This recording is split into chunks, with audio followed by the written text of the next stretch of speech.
चार अक्षर वाली चीख। जी हाँ दोस्तों, ये एक जातक कथा है जो भगवान गौतम बुद्ध के पूर्व जन्म से जुड़ी हुई है। बहुत मजा आएगा, अंत तक जरूर सुना दोस्तों। एक बार कौशल नरेश महाराज प्रसेनजित ने रात्रि में भयंकर चित्कारपूर्ण शब्द सुने। इन शब्दों में केवल एक एक अक्षर ही था और वे थे नी, हा, भा और ए। चार अक्षर वाली उस करुण चित्कार ध्वनि के कारण राजा को रात भर नींद नहीं आई और वे शब्द उसके दिमाग में गूंजते रहे। प्रातःकाल होने पर राजा ने ब्राह्मणों को बुलाकर पूछा तो उन्होंने कहा, राजन, यह करुण चित्कार ध्वनि नरक के प्राणियों की है।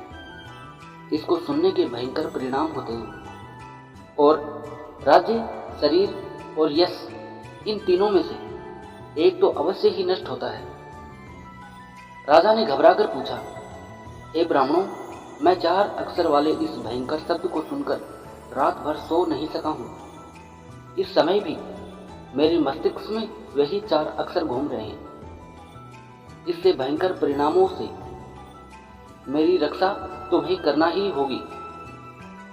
इस पर ब्राह्मणों ने चतुर्विध बलि विधान का महत्व बताकर कहा, हे राजा, प्रत्येक योनि में से चार चार प्राणियों की बलि देनी होगी। राजा ने आदेश दिया और तुरंत यज्ञ की तैयारी होने लगी। यज्ञ कुंड के समीप बड़े बड़े खूंटे गाड़े गए जिनमें बलि जीव गाय, भैंस, घोड़े, हाथी, गधे, मनुष्य तथा अनेक पशु पक्षी और कीड़े मकोड़े आदि जीव थे। महारानी मलिका ने जब यह सब देखा तो वो घबराई और राजा के पास आकर बोली, महाराज, यह इतनी धूमधाम किस लिए हो रही है?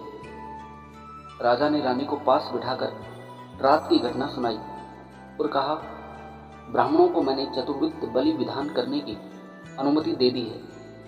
उसके बिना यह अमंगल शांत नहीं होगा। परंतु सबसे बड़ा ब्राह्मण, उससे तो आपने परामर्श ही नहीं लिया। रानी ने हंसते हुए कहा। राजा ने आश्चर्य से पूछा, सबसे बड़ा ब्राह्मण? सबसे बड़ा ब्राह्मण कौन? रानी ने कहा, स्वयं भगवान महात्मा गौतम बुद्ध। राजा रानी सहित तथागत की सेवा में जेतवन में उपस्थित हुआ। राजा के मुख से संपूर्ण वृत्तांत सुन तथागत भगवान गौतम बुद्ध ने कहा, हे राजन, चिंता की कोई बात नहीं है। नरक की यातनाएं न सह सकने के कारण कुछ लोग चित्कार कर उठे हैं। वही शब्द तुम्हें सुनाई दिया है। यह शब्द तुमने ही प्रथम बार नहीं सुना, इससे पूर्व भी और राजाओं ने सुना है। ब्राह्मणों ने तब भी बलि विधान बताया था, परंतु बुद्धिमानों की बात मानकर उन राजाओं ने उसे रोक दिया था। जो चार अक्षर तुमने सुने हैं वे उन्हें भी सुनाई दिए थे, परंतु उनका अर्थ किसी की समझ में नहीं आया था।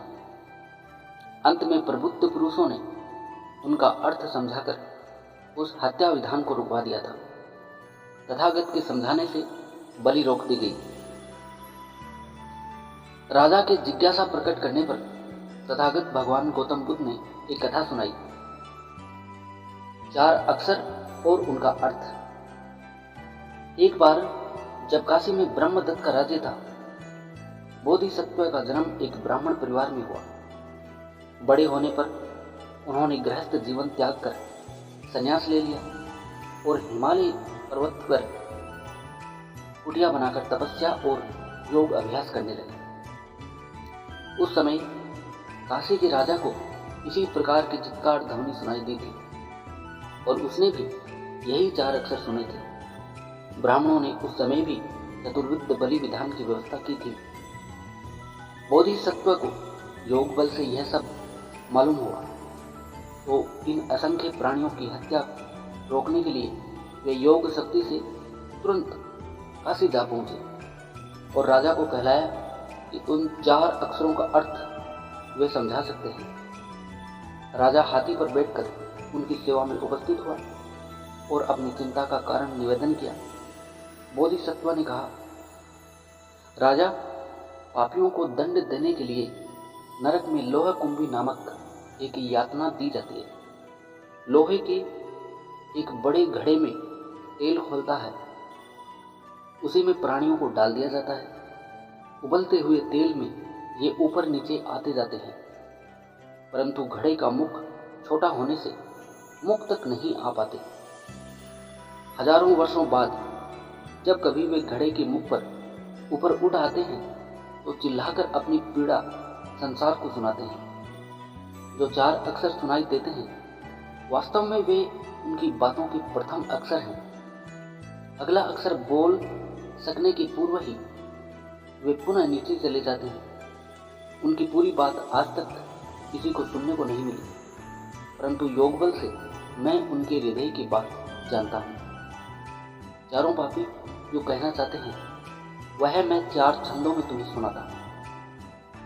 पहला अक्षर नी, यानी निज संपत्ति का उचित भाग में दान नहीं कर पाया, बुरे कर्म ही किए सदा, नित पापों में भरमाया।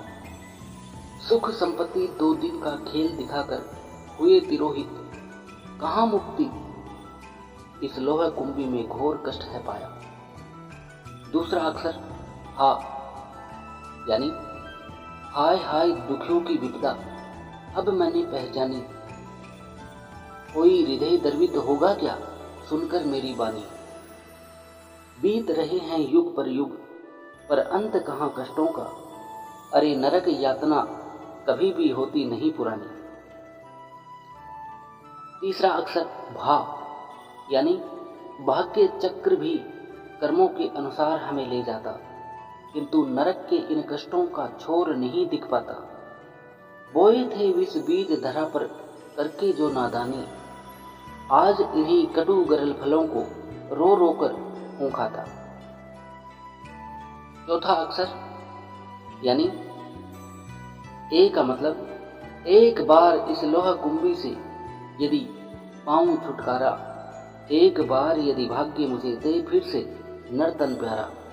सच कहता हूँ करुणा के जल से मन का मल धोकर सत्कर्मों को अर्पित कर दूंगा मैं जीवन सारा। इस कथा को सुनकर राजा प्रसेनजित को संतोष हो गया। उसने बलि विधान रुकवा दिया और यज्ञ कुंड मुंदवाकर समस्त बलि जीवों को मुक्त कर दिया। दोस्तों, कहा जाता है कि जीवेषु दया करो, जीवों पर दया करो।